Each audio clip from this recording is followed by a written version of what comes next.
Assalamualaikum warahmatullahi wabarakatuh. Perkenalkan, saya Naila Najwa dari NIM 017 Prodi Tardis Biologi Fakultas Tarbiyah.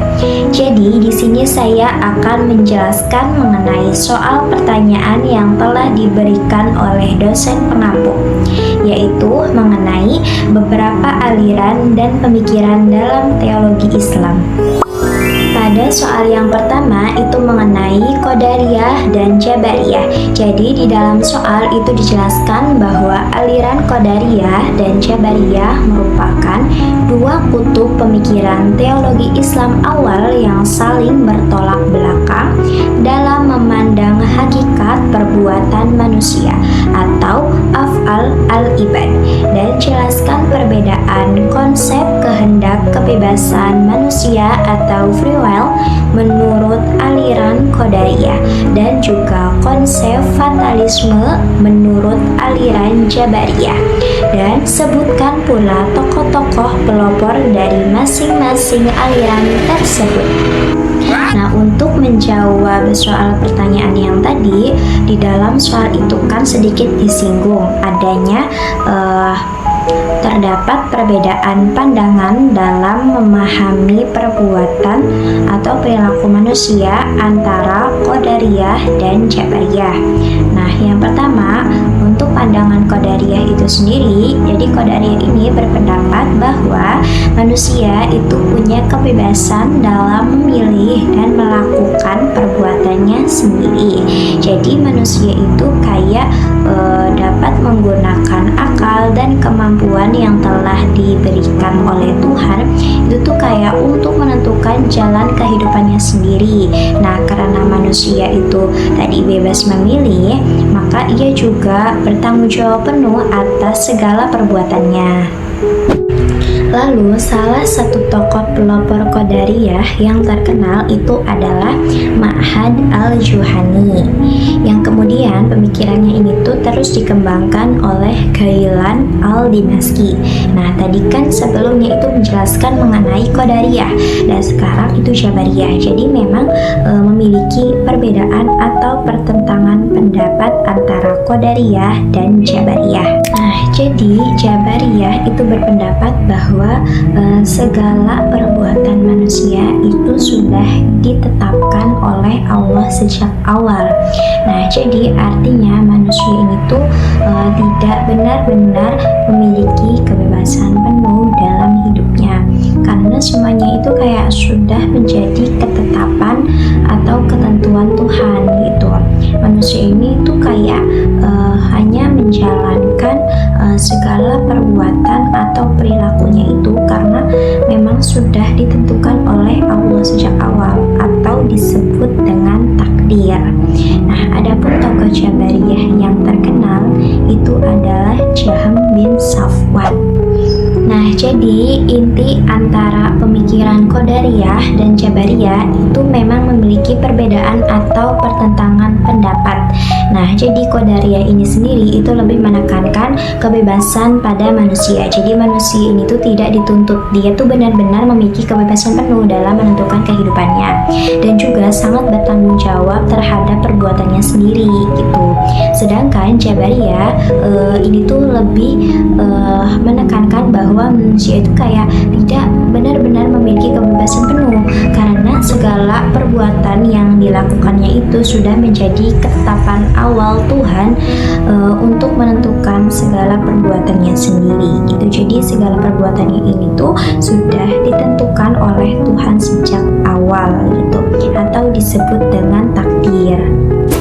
Pada soal yang kedua itu mengenai al-usul al-khomasah Mu'tazilah.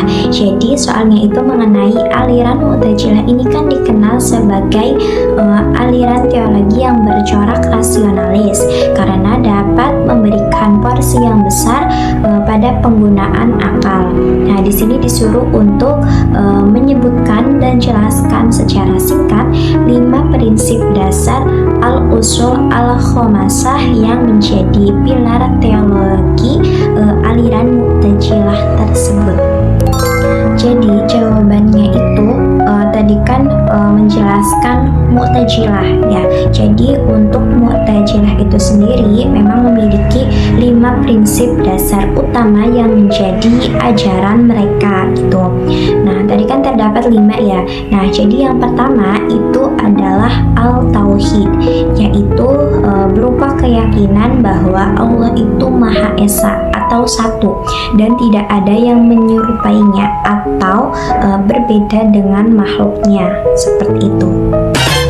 Lalu yang kedua itu ada al-adl, yang artinya Allah itu kan maha adil. Karena Allah ini memiliki sifat adil, maka manusia ini tuh diberi kebebasan untuk memilih atau menentukan kehidupannya sendiri, dan dia juga tuntut untuk bertanggung jawab atas perbuatannya sendiri, karena akan melakukan perbuatannya sendiri dan dia juga harus ikut bertanggung jawab atas perbuatannya sendiri. Nah, menurut pandangan Mu'tazilah, Allah ini tuh tidak akan menghukum seseorang atas sesuatu yang tidak ia lakukan. Seperti contohnya itu ketika ada seseorang yang berbuat baik, maka dia sendiri itu kayak berhak untuk mendapatkan pahala. Nah, sedangkan jika ada yang berbuat buruk, maka ia harus menerima atau menanggung dosanya gitu loh. Lalu yang ketiga itu ada al-wa'd wa al-wa'id, yang artinya Allah ini tuh pasti menepati janjinya kepada orang-orang yang beriman dan berbuat baik. Nah, serta Allah itu pasti akan memberikan ancaman atau hukuman juga kepada orang yang telah berbuat buruk atau dosa. Nah, jika beliau itu tidak bertaubat. Nah, jadi prinsip ini tuh kayak menunjukkan bahwa Allah itu tidak akan mengingkari janji maupun ancamannya sendiri. Nah, contohnya itu seperti ketika orang yang taat itu kan akan memperoleh pahala dan surga gitu kan. Nah, sedangkan orang yang terus-menerus berbuat maksiat tanpa bertaubat, maka akan mendapatkan hukuman dari Allah gitu. Jadi yang keempat itu ada al-manzilah baina al-manzilatain, yang artinya yaitu posisi di antara dua posisi. Nah, menurut pandangan Mu'tazilah ini tuh maksudnya adalah orang yang melakukan dosa besar itu tidak dapat disebut sebagai mukmin yang sempurna.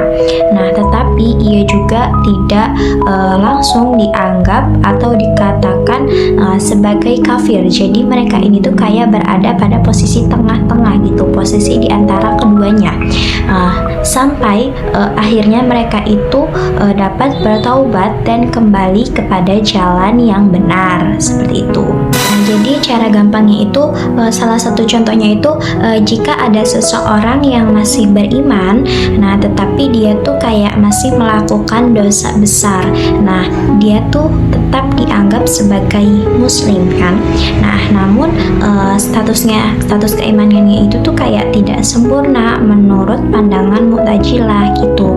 Dia tuh tetap dikatakan sebagai seorang muslim, tetapi status keimanannya itu tuh kayak tidak memadai gitu. Lalu yang kelima itu ada al-amr bil ma'ruf wa an-nahi an-al munkar.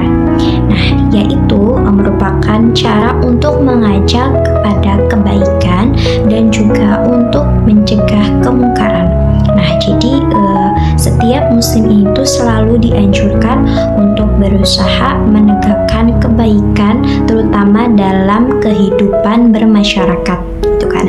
Dan juga untuk selalu mengingatkan ketika ada perbuatan yang salah, seperti itu. Nah, salah satu contohnya itu kita dapat mengajak teman untuk sholat tepat waktu, contohnya, terus kayak belajar yang rajin, terus jujur, dan juga selalu mengingatkan agar tidak melakukan perbuatan yang tidak senonoh, seperti itu. Lalu, soal yang ketiga itu mengenai karakteristik utama dari teologi progresif Muhammad Abduh, khususnya mengenai kedudukan akal manusia terhadap wahyu serta pandangannya mengenai kebebasan berkehendak manusia dalam sejarah. Nah, jadi di sini saya menjawab bahwa untuk Muhammad Abduh itu sendiri adalah tokoh pembaru Islam yang menekankan pentingnya akal dalam memahami ajaran agama. Nah, menurutnya akal dan wahyu itu tuh kayak saling melengkapi. Jadi wahyu itu menjadi petunjuk dari Allah. Nah, sedangkan akal itu tuh kayak digunakan untuk memahami dan menerapkannya dalam kehidupan sehari-hari seperti itu. Dan ia juga berpendapat bahwa manusia itu memiliki kebebasan untuk berpikir, memilih dan juga berusaha. Oleh karena itu, kemajuan atau kemunduran masyarakat itu kayak tidak hanya ditentukan oleh takdir, nah tetapi juga kayak oleh usaha manusia itu sendiri. Selanjutnya, pada soal yang keempat itu mengenai teologi regresif Muhammad bin Abdul Wahhab. Nah, jadi saya menjawab bahwa tokoh Muhammad bin Abdul Wahhab itu sendiri kan dikenal dengan gerakan pemurnian ajaran Islam, dan teologi regresifnya itu berarti adalah usaha untuk mengembalikan ajaran Islam kepada Al-Quran dan Sunnah secara murni. Dan juga di sini fokus utamanya adalah tauhid ubudiyah. Nah, yaitu merupakan seluruh ibadah yang hanya ditunjukkan kepada Allah. Nah, jadi oleh karena itu dia itu menolak praktik yang dianggap menyimpang. Contohnya itu kayak seperti bid'ah, khurafat dan juga syirik. Lalu pada soal terakhir yaitu mengenai teologi pembebasan Hasan Hanafi. Nah, jadi di dalam soal itu disuruh untuk menjelaskan gagasan utama teologi pembebasan yang diusung langsung oleh Hasan Hanafi dalam menjembatani antara teks keagamaan atau disebut dengan Turats dengan realitas antara sosial dan politik umat Islam yang modern gitu. Nah, jadi saya di sini sedikit menjawab mengenai Hasan Hanafi. Nah, Hasan Hanafi ini kan mengembangkan teologi pembebasan yang tentunya menghubungkan ajaran agama itu dengan kehidupan masyarakat. Nah, jadi menurutnya Turats atau warisan itu merupakan suatu pemikiran Islam yang harus ditafsirkan kembali. Nah, agar sesuai dengan kondisi zaman atau adanya perkembangan zaman gitu. Jadi, teologi itu tidak hanya membahas hubungan antara manusia dengan Tuhan saja. Nah, namun tetapi juga harus membantu untuk mengatasi ketidakadilan, kemiskinan maupun penindasan. Nah, oleh karena itu, agama ini harus menjadi kekuatan yang dapat mendorong adanya perubahan sosial dan juga mampu menciptakan kehidupan yang lebih adil. Cukup sekian penjelasan yang dapat saya sampaikan. Semoga bermanfaat. Wassalamualaikum warahmatullahi wabarakatuh.